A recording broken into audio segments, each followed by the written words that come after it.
Organic multiply હાઉસમાં આપ સૌ દર્શક મિત્રોનું ફરી વખત હાર્દિક સ્વાગત છે। મિત્રો આજે ફરી વખત બીજો વિડીયો જે મૂળજીભાઈ ભાગિયાનો છે અને ગણેશપર ગામના વતની છે અને પોતે ટંકારા તાલુકો અને જિલ્લો મોરબીના છે, બરોબર ને? મૂળજીભાઈ, તમે આમાં આ આખો પ્લોટ છે, આ તમારો શેનો છે? ઘઉંનો, બરોબર ને? સુપર છે એનો કલર, એની ગ્રીનરી મિત્રો તમે જોઈ શકો છો। તો આટલું બધું સારું થવાનું કારણ શું છે, અમારા દર્શક મિત્રોને ટૂંકમાં વર્ણવો। મેં ઘઉંનો ત્રીજા પાણે છે ને, હા મલ્ટીપ્લેયર ખાતર આવે ને, હા ઓર્ગેનિક પાણી સાથે પાયું હતું। આ રહ્યું એ પાણી સાથે પીવડાવ્યું, બરોબર ને?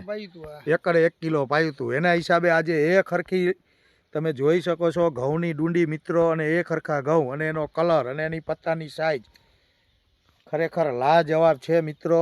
તો તમે પણ ઘઉંના પાકની અંદર આ પ્રોડક્ટને વાપરી શકાય, બરોબર ને? એવું નથી કે જીરામાં જ, ટોટલી વસ્તુમાં આપણે એને વાપરી શકાય અને ક્વોલિટી બધામાં સારી બને। ઘઉં પણ એક આપણી ખાવ ચીજ જ છે, એના વગર તો રોજ હાલવાનું નથી। તો ધીરે ધીરે ઓર્ગેનિક તરફ આગળ વધો, બરોબર ને? જો આ હતા મૂળજીભાઈ, ઘઉંના પ્લોટની અંદર એક જબરજસ્ત રિઝલ્ટ એમને લીધું છે મિત્રો, અને આ છે એમના ચોથા ભાગના ભાગ્યા, બરોબર ને ભાઈબંધ? આમાં વાપરતા હતા ને?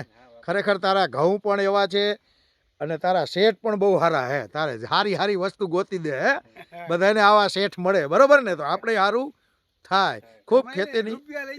હા પણ સારું ને દાદા, હા તે સારું નહીં, એ આપણે હારા એના શેઠ હારા હોય તો લઈ જાય ને, શું લઈ જાય? ઉપાડે મૂકીને ભાગવું પડે હે નહીં?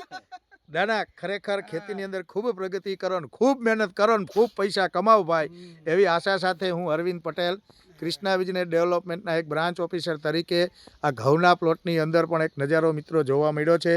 તો હું પણ એવું ઈચ્છું છું કે દરેક લોકો ઓર્ગેનિક તરફ આગળ વધે, એવી આશા સાથે જય હિન્દ, જય ભારત।